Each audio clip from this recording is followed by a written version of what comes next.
Hello friends, you're watching The Night Watchman, where every day you'll hear a brand new horror story that will send chills down your spine.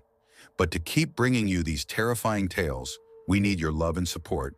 So don't forget to like, comment, and subscribe. Now let's begin the story. I never used to think twice about where I shopped.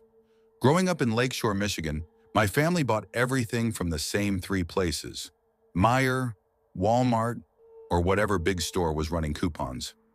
My mom used to joke that dollar stores were good only for party balloons and cheap notebooks that fell apart in a week. I guess that stuck with me because by the time I moved out at 27, I'd barely stepped foot in a Dollar Tree. But life changes fast. Last year, I moved to Ravenwood, Virginia, after getting laid off from the marketing firm I'd worked at for almost 5 years. Ravenwood was cheaper, quieter, slower. A town where people actually waved from their driveways, and the loudest thing at night was the whistle of passing trains. I found a small one-bedroom apartment behind a laundromat and told myself it would only be temporary while I figured out my next move. But temporary turned into months. Savings dried up. I started working at a distribution warehouse on the night shift. Sleep became a luxury I couldn't afford.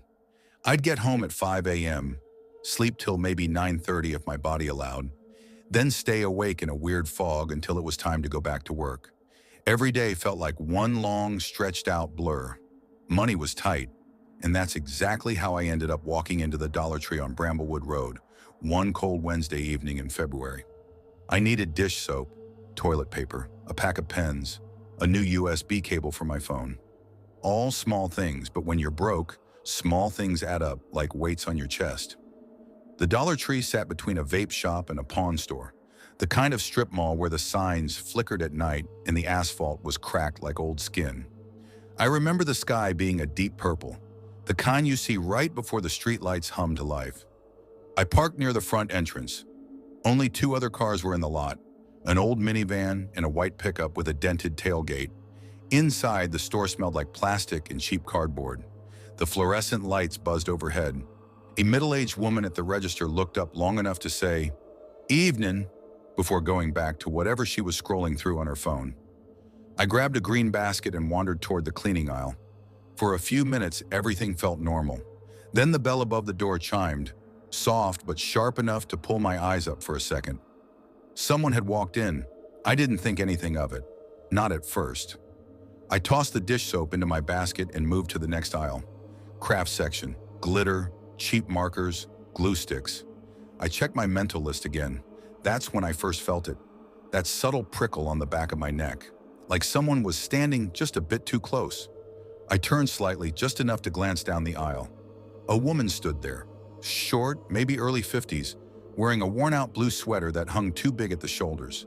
Her hair was salt and pepper, tied into a low, messy ponytail. Her face was pale, almost grayish, with deep lines carved around her mouth like she spent years frowning. But it was her eyes that caught me, wide, unblinking, fixed on me as if she were trying to place me from somewhere. I gave a small, polite smile and looked away.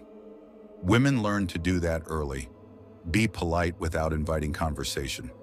I walked to the office supplies aisle. A minute later, I heard footsteps. Slow, soft, steady. I kept browsing, pretending to compare pens, even though my hands had gone stiff. I turned my head slightly. She was there again, at the end of the aisle, staring straight at me. I stepped aside, pretending to let her pass. She didn't move. She just stood. I forced a nervous chuckle. "You good? Need to get by?" Her voice was low and rough, like unused vocal cords scraping together. "You wear the same perfume," she murmured. I blinked. "Sorry?" Her eyes widened more. "The same smell, just like her." I didn't know what to say. My pulse began to throb in my ears. I left the aisle, basket clutched tightly in my hand. I walked quicker now, focusing on the front, on the cashier, on anything that wasn't the weird woman following me. But aisle after aisle, every time I turned, she was there. Never close enough to touch me, but close enough that I could hear her breathing. A faint, wet inhale followed by a shaky exhale. I sped up. She sped up. When I turned the corner into the candy aisle, she whispered something, soft enough that I almost thought I imagined it. "Don't leave again." A chill crept down my spine. I spun around. "Ma'am, please stop. You're making me uncomfortable." She tilted her head like a confused child. "I lost her in a store just like this," she said. "My daughter. Same age as you, same smell, same hair." I took 2 steps back. "Oh, okay, I'm sorry, but..." Before I could finish, she started walking toward me. Slow, purposeful, unblinking. I felt the panic rising like a hot wave in my chest. I need to go," I stammered and hurried toward the registers. She followed, not running, not rushing, just walking with this eerie certainty, like she knew I wouldn't be able to leave without her catching up. I dumped my items onto the counter. "Can you please ring me up?" I asked the cashier, voice trembling. The cashier glanced past me. Her eyes widened. Ma'am, do you know her?" "No," I whispered. The cashier's face tightened. She started ringing everything faster. Behind me, the woman murmured again. "You were gone so long. You shouldn't have left then." So quietly. "I won't let you disappear again." My breath shook. The cashier bagged the last item and whispered, "Go. Now." I nodded, grabbed the bag and rushed out the door. The cold air hit my face like a slap. I ran to my car, dumped everything into the passenger seat, and jumped in. My fingers trembled as I jammed the key into the ignition. But before I could turn it, a heavy knock hit my window. I screamed. The woman was standing there, face inches from the glass, eyes stretched wide and shining with some wild grief. "Please," she whisper-mouthed through the window. "Please don't leave me again." I threw the car into reverse. She slammed both hands onto the glass, leaving cloudy handprints. Her mouth twisted, not angry, heartbroken. But heartbroken or not, she terrified me. I backed out fast and turned onto the road. My chest felt tight. My hands shook all the way home. For hours, I sat in my living room replaying everything. Her stare, her voice, the way she talked like she knew me, like she was convinced I was someone I wasn't. I didn't sleep that night. The next morning, I called the Ravenwood Police Department and told them everything. They sent 2 officers to check the store security footage. When they called me later, their voices were serious. The woman's name was Marilyn Hodge, 54, local, diagnosed with severe schizoaffective disorder. 2 years ago, her adult daughter had vanished from a parking lot in Richmond. Never found. No leads. The case eventually went cold. Since then, Marilyn had been fixated on random women in public places. Grocery stores, bus stops, pharmacies, convinced each one was her missing daughter. Her family had tried to get her into treatment, but she kept disappearing, drifting from town to town, showing up in places randomly, including the Dollar Tree I walked into. The officers told me she left right after I did.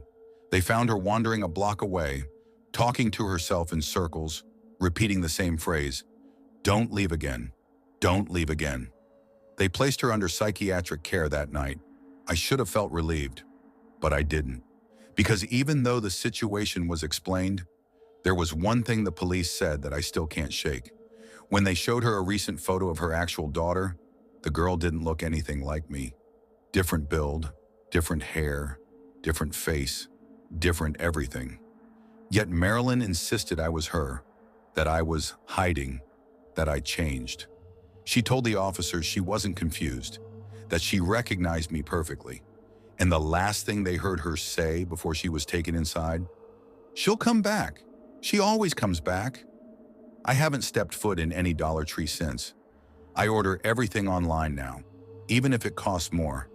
Some nights when I'm walking to my car after work and I feel a cold wind brush the back of my neck, I swear I can hear her voice again, whispering from somewhere behind me, "Don't leave again." Story 2, I never planned on staying long in Pine Brook, Pennsylvania. Honestly, it was the kind of town people pass through, not the kind they moved to. But in 2017, I didn't have many choices.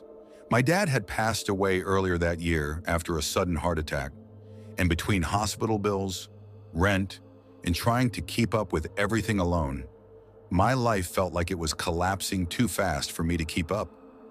When I finally couldn't afford my apartment near Harrisburg, I packed everything I owned into the back of a rusty 2002 Toyota Corolla and drove until I found the cheapest place I could rent without sharing a room. Pine Brook, a quiet, wood-heavy, slow-moving town with a Dollar Tree 2 blocks from my place. That Dollar Tree became my job because it was the only place hiring part-time and didn't require interviews that made you pretend to be excited about bathroom cleaner and snack-sized chip bags. My name is Logan Pierce, and back then, I was 23, exhausted, and honestly just trying not to drown. Most evenings, I worked the closing shift alone, something that was technically against policy, according to my manager, but she still scheduled it because we don't get enough night traffic to justify staffing 2 people. The store was small, 9 aisles total, a cramped break room with a refrigerator that hummed like a dying generator, and a storage room that always smelled like plastic and mildew. It wasn't glamorous, but it was quiet, and for a long time, quiet was good.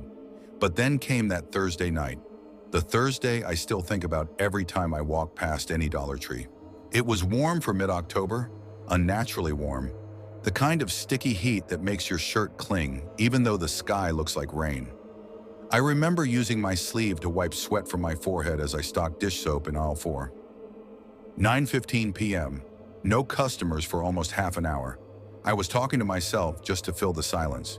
2 more shelves, I muttered, sliding a row of green bottles into place. Then sweep, then break, then countdown. My voice sounded small in the fluorescent hum. I was turning back toward the stock cart when the door chime rang. I wasn't expecting anyone. Nobody came in this late unless they needed last-minute batteries or cheap candy. I walked toward the register and called out, "Hey, welcome! Let me know if you need help finding anything." No answer. I frowned and leaned over the counter. A tall man in a brown hoodie walked past aisle 1 without looking at me. His hood was pulled way forward, and he kept his head lowered as he headed deeper into the store. Okay, weird, but not the weirdest customer I'd ever seen. Still, something about the way he moved, slow, careful, put a small knot in my stomach. I watched a moment longer before returning to my cart. At 9:28 p.m., I heard it. Clatter. Something falling. Hard. I flinched, dropping the box in my hands.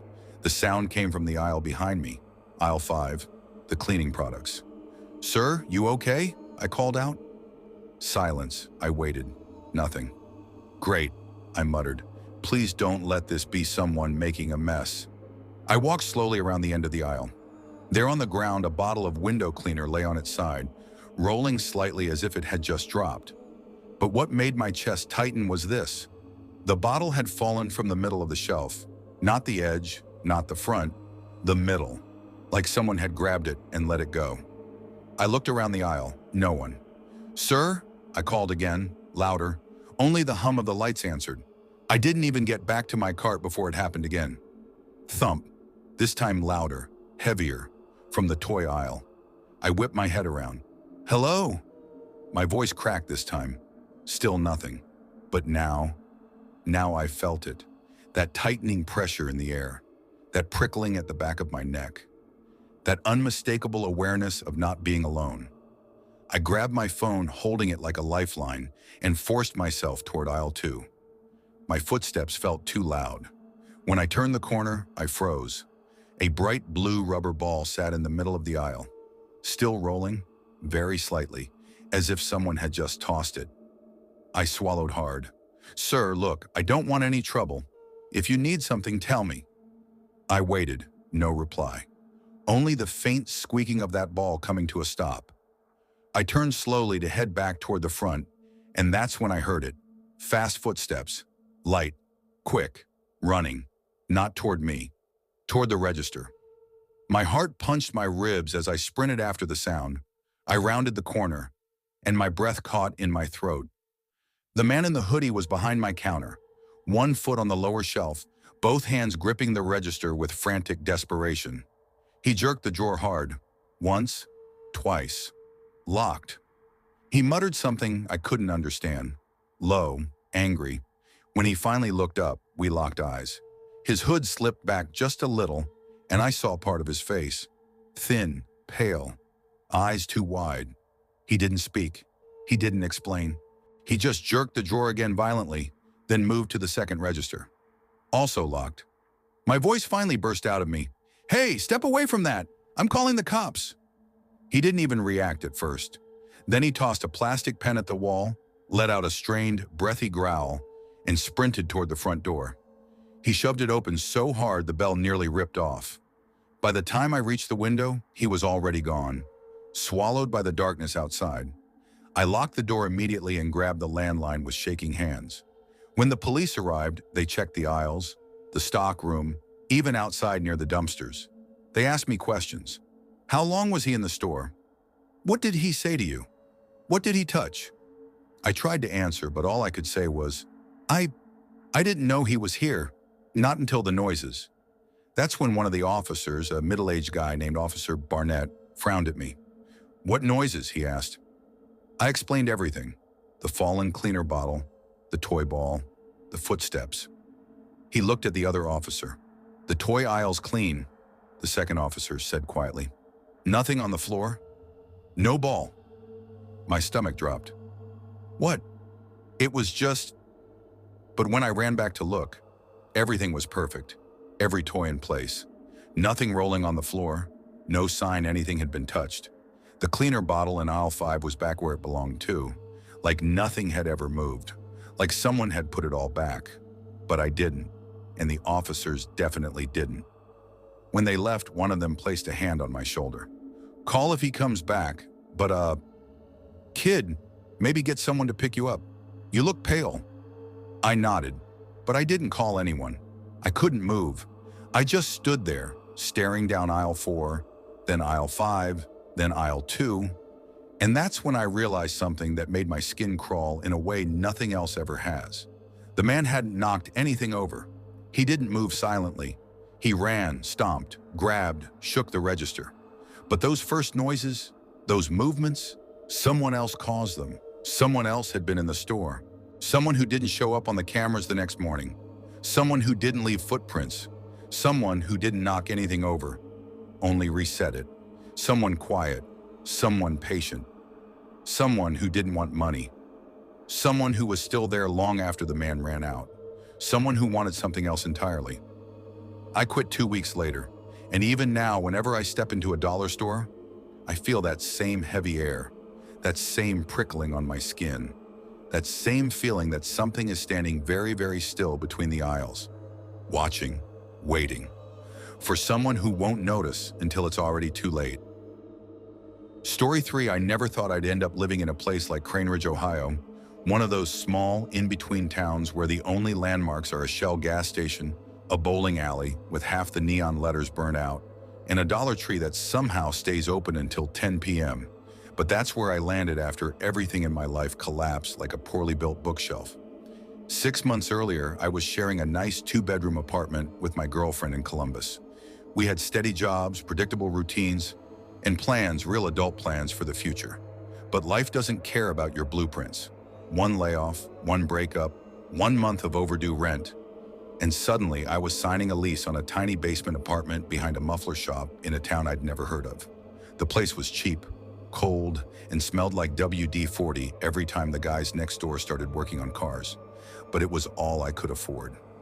By the time winter rolled around, I'd slipped into a tired pattern, work my shift at the auto parts warehouse, grab something cheap for dinner, and collapse on my futon with whatever show I wasn't really watching.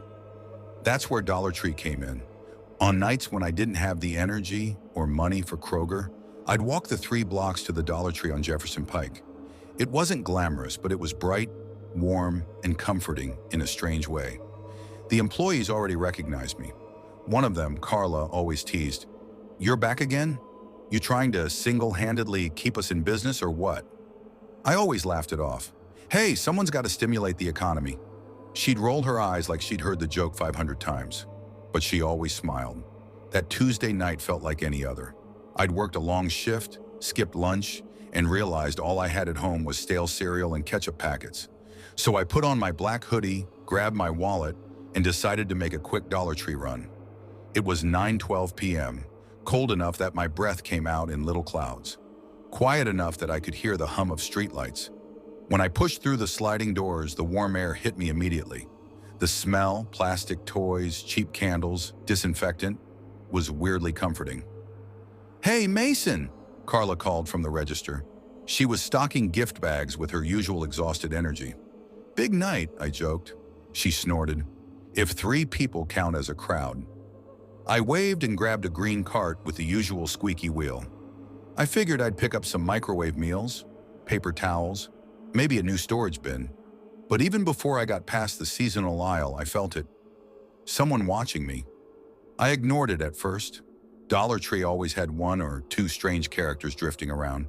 Nothing surprising, but then I heard a voice. A woman, soft, shaky. "You shouldn't shop this late." I turned. A woman stood at the end of the aisle. Tall, messy dark hair spilling out of an oversized gray coat, her skin pale under the harsh ceiling lights. She looked mid-40s, tired like she hadn't slept in days. She stared at me without blinking. Sorry?" I said carefully. "Do you need something?" She took one slow step closer. "You shouldn't be here at night," she whispered. "People go missing." My throat tightened. I glanced around for another shopper, a worker, anyone who might explain who she was. But we were alone in the aisle. "Ma'am," I said, forcing a calm voice. "Are you okay?" Her eyes twitched. "They don't like new faces." "Who?" She didn't answer. Instead, she leaned forward like she was listening to something only she could hear. Then she turned abruptly and walked away, fast, her shoes slapping the floor in sharp, frantic beats. My stomach knotted. Maybe she was mentally unwell. Maybe she was homeless. Maybe she was just having a bad night. But something about her didn't feel random. It felt intentional. I tried to shake it off and went to the freezer section. I grabbed a microwave lasagna and a frozen burrito. When I closed the freezer door, I saw her reflection in the glass. She was behind me, standing perfectly still. Her voice cracked. "They follow you home." I spun around. "Okay, please stop," I said, trying to sound firm. "I don't know you." "You will," she whispered. I backed away, pushing my cart. "I'm getting store staff." "No." Her voice cracked like a snapped twig. "They're watching the staff too." My chest tightened. "Lady, please, just let me shop." Her eyes glistened. I tried to warn the others. "Others?" She stared at me for 5 long seconds. Then, she suddenly grabbed my wrist. Her fingers were cold, claws more than hands. "Don't go to aisle 9. I yanked my arm back. "Let me go!" Carla must have heard me because she hurried over, breathless. "Is everything okay here?" Before I could answer, the woman stepped back, her expression twisting from fear into a strange, almost smug smile. "I'll see you there," she whispered. Then she walked away, calmly now, toward the back of the store, disappearing behind the cleaning supplies. Carla turned to me. "What did she say to you?" "She told me not to go to aisle 9. Carla froze. Then she forced a laugh. "Oh, she's been doing that all week. Don't take it personally." But her eyes didn't match her voice. They looked scared. I frowned. "Is something wrong with that aisle?" "No, just..." "She fixates. That's all. Finish shopping. We're closing soon." I nodded, but unease crawled under my skin. Still, I kept going. Logic told me she was just unstable. That's all. But curiosity dragged me toward aisle 9 anyway. It was the toy aisle. Empty. Too empty. Even the air felt heavier there. I slowly pushed my cart forward. The shelves were full of puzzles, dolls, cheap plastic cars, coloring books. Nothing strange. But halfway down the aisle, I saw it. A set of footprints. Small, dusty, kid-sized, leading between 2 shelves into the storage door at the back. My heart thudded. Someone had gone back there. A kid, a thief, the woman? I quietly whispered, "Hello?" No answer. I should have turned around. I should have walked out. But instead, I stepped toward the back door and pushed it open. The storage room was dark, pitch dark, and cold, like walking into a freezer. I swallowed hard and turned on my phone flashlight. Boxes, metal racks, stacks of seasonal decorations. Then I heard breathing, slow, wet, too close. "Carla?" I called out. "Anyone?" Nothing. Then, in the corner of my light, I saw a small figure, a child, a little boy, maybe 6 years old, wearing a dirty blue hoodie. His back was to me. He was facing the wall, shoulders trembling. "Oh my God," I whispered. "Hey, little man, are you lost?" His head twitched, but he didn't turn. "It's okay," I said softly. "I'm going to get help. Just don't move." As I took a step closer, a voice hissed from behind the shelves. "I warned you." The woman. Before I could turn, the boy spun around, and I realized his eyes were missing. Black sockets, skin waxy, jaw slack. I stumbled back, slipping on my own feet, dropping my phone. Darkness swallowed everything. Then I heard her voice right beside my ear. "They keep them here." I scrambled to my feet, grabbing my phone, running blindly toward the door. I didn't look back. I didn't breathe. I didn't think. I burst out of the storage room so hard that Carla screamed. "Jesus, Mason, what happened?" "There's a kid. Eyes. There's something back there." But when she and the manager checked, the room was empty. No boy, no woman, no footprints, nothing. Just cold air. "Sir," the manager said firmly, "we're closing. Maybe you need rest." I left my cart where it fell and bolted out of the store.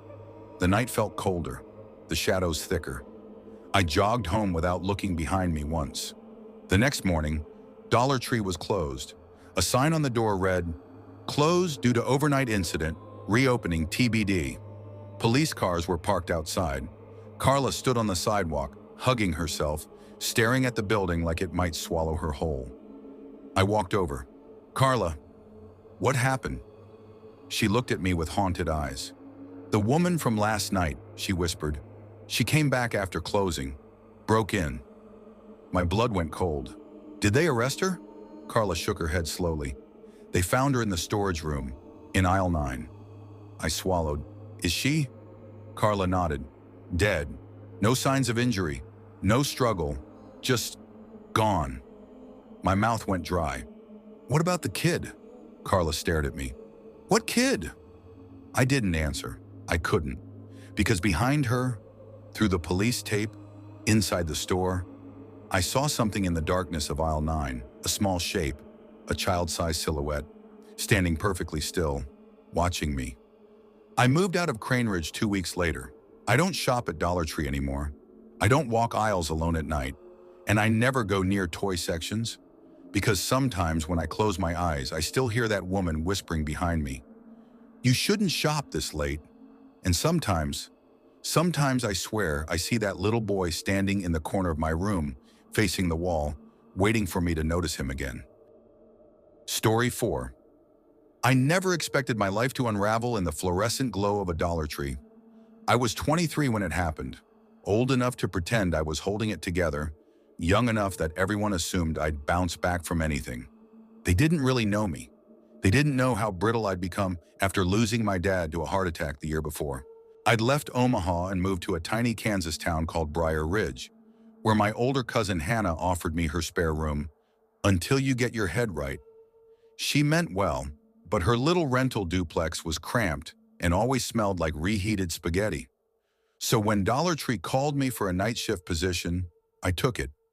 I needed something predictable, something mindless, a place where the worst thing that could happen was a spilled bag of rice or kids trying to steal candy.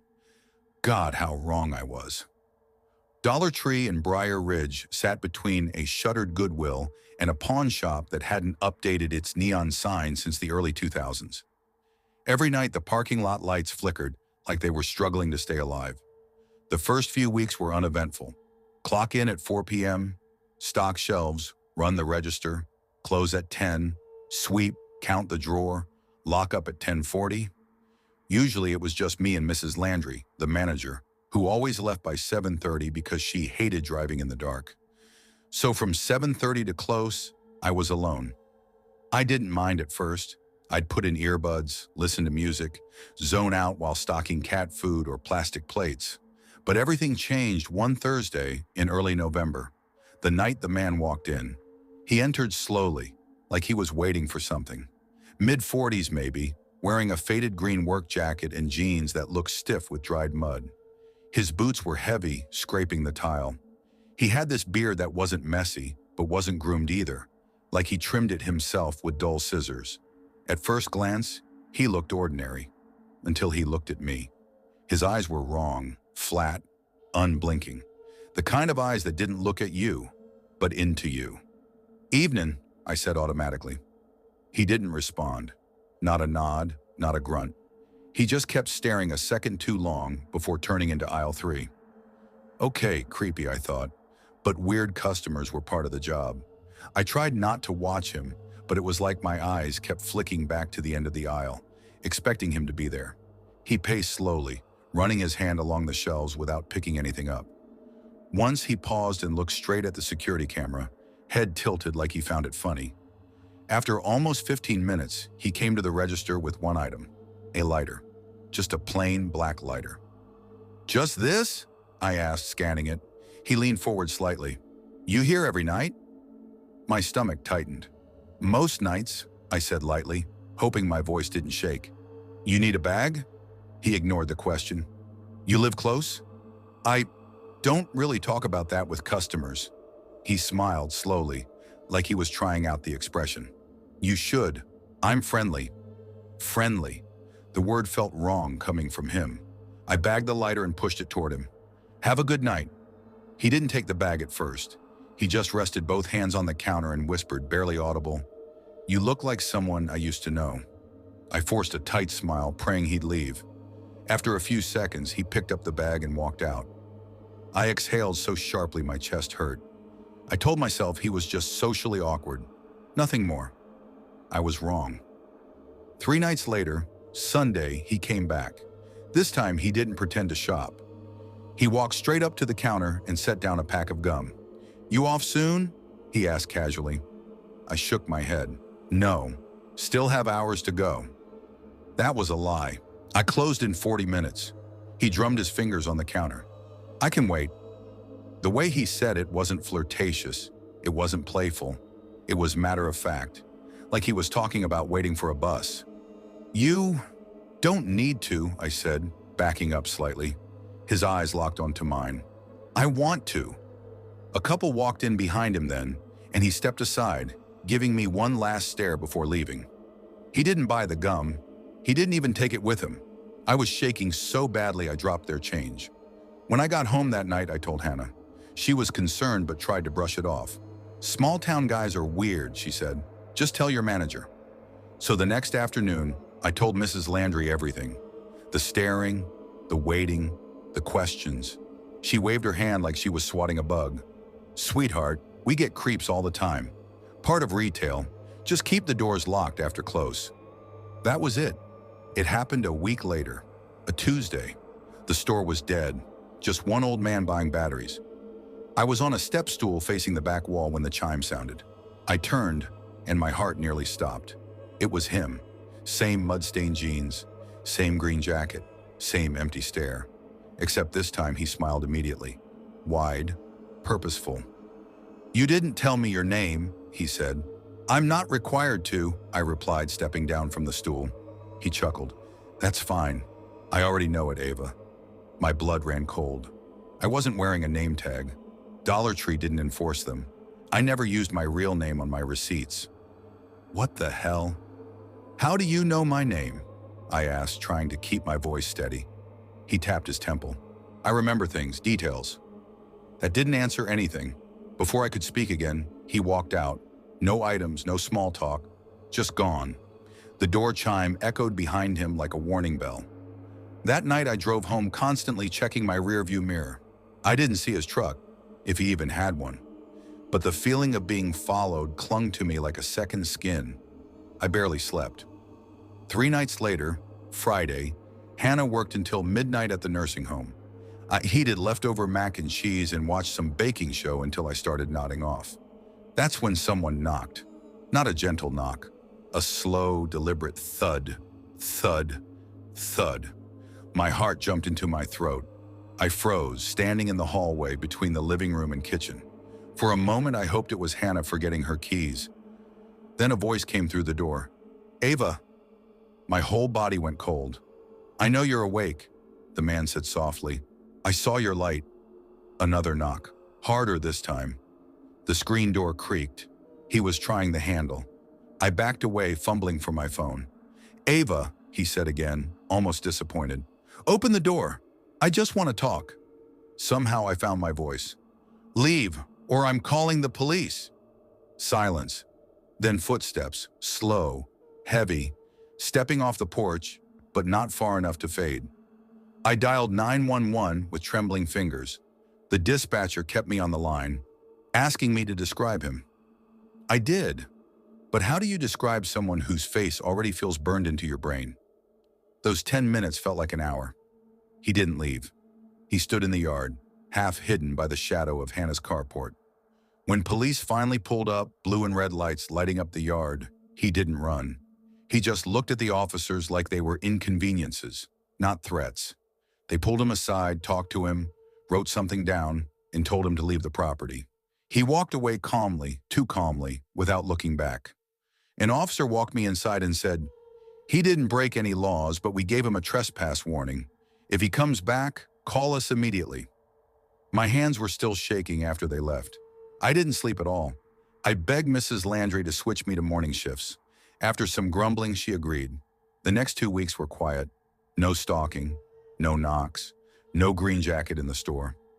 I started to believe maybe it was over, until one afternoon when a customer named Marcy came in with a newspaper tucked under her arm. She pointed to the headline while talking to her husband. Terrible what happened to that girl from Ridgeton. College kid, grabbed from the gas station where she worked. I froze.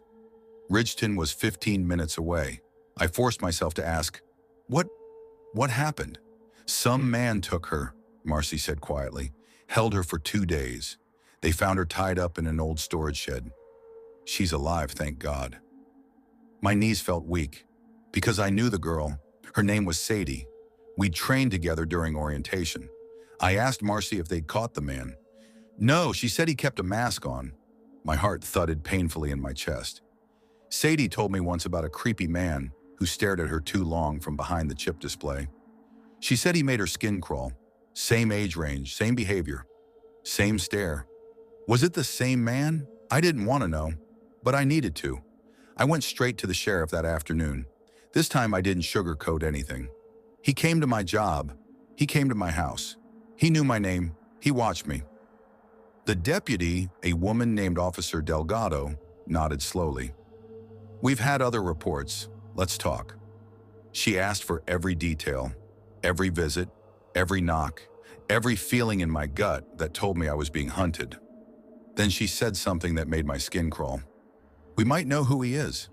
2 days later, they told me they found him. The man's name was Tobin Miles. He lived on a wooded property outside town in a rundown trailer near a junkyard. They brought him in on unrelated charges, possession of stolen tools, trespassing complaints, and during a search they found something far worse. A wall covered with printed photos of women around the area. Women who worked alone at night, women whose Facebook pages were public, women like me. My picture was there. Screenshots of my profile photo, photos from a 4th of July cookout someone else posted, even a blurry shot taken inside the Dollar Tree without me noticing. Under each photo, handwritten notes. Lives with cousin. Night shift alone. Car, 2008 Honda, blue. Under Sadie's, just one word. Taken. They found zip ties in his truck, duct tape in his kitchen drawers, a notebook with addresses, including mine. Even worse, footprints in our yard matched his boots.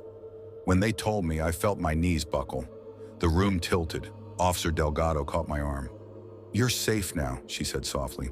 He won't hurt you. But I didn't feel safe. Not then. Not for months. I quit Dollar Tree the next day. Hannah helped me pack my things the week after. I left Briar Ridge, changed my phone number.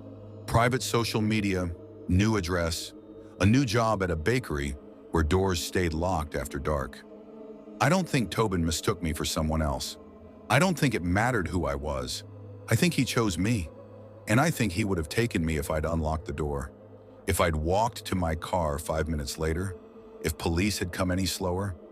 Sometimes I still dream about the knock, the voice saying my name through the door, the feeling of being watched. And sometimes, when I'm alone closing up at the bakery, I still imagine those flat, unblinking eyes staring at me from the dark.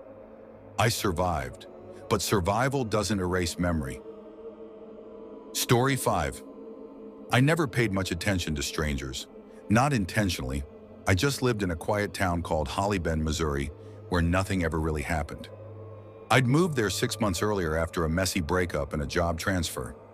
My one-bedroom apartment wasn't anything special, but it was cheap, close to work, and only a 5-minute walk from the Dollar Tree on Maple Drive. I went there all the time, usually after work, usually alone. This day wasn't supposed to be any different. It was around 6:20 p.m., a soft golden hour sun making everything outside look warm and harmless. I stopped in to grab trash bags and ramen. I wasn't in the mood to cook. I remember feeling tired, mentally on autopilot, the kind where you drift through aisles without even thinking. The store was nearly empty, just an older woman sorting through greeting cards and a teenage boy stocking shelves. And a man I didn't see at first. When I reached the cleaning aisle, I bent down to grab a box of trash bags. As I stood up, something felt off. You know that prickly feeling on the back of your neck, like someone is watching you? I tried to ignore it. It was probably nothing. But then a low voice said, "You looking for something specific?" I turned. A man stood at the end of the aisle. Mid-30s, gray beanie, rumpled jacket, eyes that didn't blink enough. He wasn't smiling, but he wasn't frowning either, just staring like he was trying to memorize my face. No, I'm good," I said quickly. "You sure?" he asked, taking a slow step forward. "I can help you find something." His tone wasn't friendly. It was too interested. "No, really, I'm fine." He didn't move at first, just stood there, looking at me. I forced a small, polite smile and stepped past him, heading toward the front. But I heard footsteps behind me, soft, precise, matching mine. At the register, I paid quickly. The cashier, a bored-looking girl with red-dyed hair, didn't even notice anything was wrong. She just handed me my receipt and said, "Have a good night." Outside, the air felt colder than it had a few minutes ago. I tucked the Dollar Tree bag under my arm and started down the sidewalk. I'd only taken 10 steps when I heard the door open behind me. I didn't want to look back, but something in me did. It was him. He walked out slowly, his head turning left, then right, until his eyes landed on me. And then he started walking the same direction I was. My pulse kicked hard. Maybe he lived nearby, I told myself. Maybe this was just a coincidence. But when I sped up, his pace changed too. And when I crossed the street early, something I never did, he crossed too. "Hey," he called out, his voice low, almost casual. "Wait up." I pretended not to hear and walked faster. "Hey," he said again, louder. I said wait. I didn't. I couldn't. My apartment building was only 2 blocks away. I cut through an alley. Bad idea, I know, but it was faster. And halfway through, I heard his footsteps quicken behind me. "Why are you walking so fast?" he called out. My heart was punching my ribs. I didn't answer. I just ran. When I burst out the other end of the alley, I sprinted across the small parking lot behind my building. My hands shook as I dug for my keys. "Please, please, please." I got the door open and rushed inside, slamming it shut behind me. I didn't stop until I reached my apartment on the 2nd floor and locked myself in. I stayed by the peephole for a full minute, breathing hard. Nothing. Silence. I almost convinced myself I imagined everything, until my phone buzzed. A text from an unknown number. "You dropped this." My stomach dropped. Attached was a blurry picture of me from inside Dollar Tree, taken near the cleaning aisle. I hadn't dropped anything. I blocked the number instantly, hands trembling so badly I nearly dropped my phone. I didn't sleep that night, and I never went back to that Dollar Tree again. Sometimes I still think about the way he looked at me, like he'd already decided something, like I was already in his plans. Story 6, I was never the type of person who needed much from life. A stable job, a quiet apartment, and a routine that didn't surprise me. That was enough. After my divorce at 39, I moved to a small town called Maple Ridge, Wisconsin, a place where the loudest noise after sunset was the highway traffic a few blocks over. I rented a modest second-floor unit above a nail salon. No pets, no roommates, no drama. For work, I picked up a supervisor position at the Dollar Barn, a knockoff of Dollar Tree on the south end of town. It was one of those places that smelled like cinnamon brooms, cheap plastic, and whatever air freshener had been sprayed 10 minutes earlier. I didn't mind it. Retail was familiar, predictable, safe. At least I thought so. The store was always short-staffed, so a normal shift was just 2 or 3 people. One of them was a guy named Evan Carlisle, maybe mid-30s, thick beard, big shoulders, always wore a faded gray jacket with the sleeves pulled low. He rarely talked, and when he did, it sounded like his voice hadn't been used in years. Rough, hesitant, like each word cost him something. We weren't friends, barely co-workers. But he worked hard, showed up on time, and never caused problems. That was enough for me. I lived only a 10-minute walk from the store. Most nights I walked home after closing, cutting behind a closed tailor shop and down a narrow alley beside a bakery. Maple Ridge was safe, everyone said so. So I never worried. I actually liked the quiet walk. It helped settle my mind. Back then, I didn't know I was being watched. It was a Thursday. I remember because Thursdays were freight days, new stock, heavy lifting, messy shelves. I was working with a college kid named Riley, energetic and talkative to the point that the silence felt strange when he took his break. "Hey, good news," Riley said while scanning items at the register. "Evan's not on tonight. Dude creeps me out." I gave a half laugh. "He's not that bad. Bro, he stares at people like he's figuring out their blood type." I shook my head, but a part of me understood what he meant. We closed at 9 p.m., same as always. I locked up, counted the till, and stepped out into the cool night air. The walk home felt peaceful. I microwaved dinner, watched half an episode of some old sitcom, and settled into bed around 12:30. I must have been asleep less than an hour when 3 heavy knocks slammed against my front door. I shot up straight in bed, heart drumming. Nobody visits me, not at night, not ever really. Half asleep, half scared, I walked to the door cautiously, keeping the chain on. I leaned toward the peephole. My stomach dropped. Evan was standing there, hood up, hands at his side, staring straight at my door like he was waiting for it to open on its own. I didn't move, didn't breathe. Why was he here? How did he know where I lived? He didn't knock again. He didn't speak. He just stood there in silence, like a statue placed outside my home.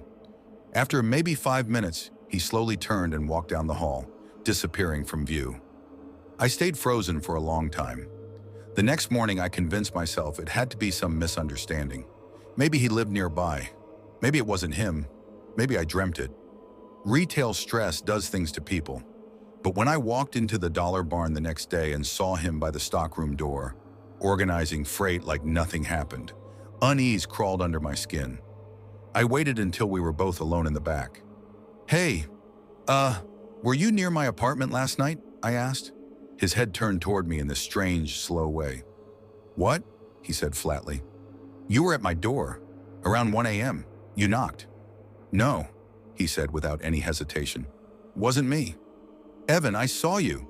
He stared at me with this almost confused expression, except it didn't reach his eyes. "You must have been dreaming," he said. "People get dreams mixed up with real things sometimes."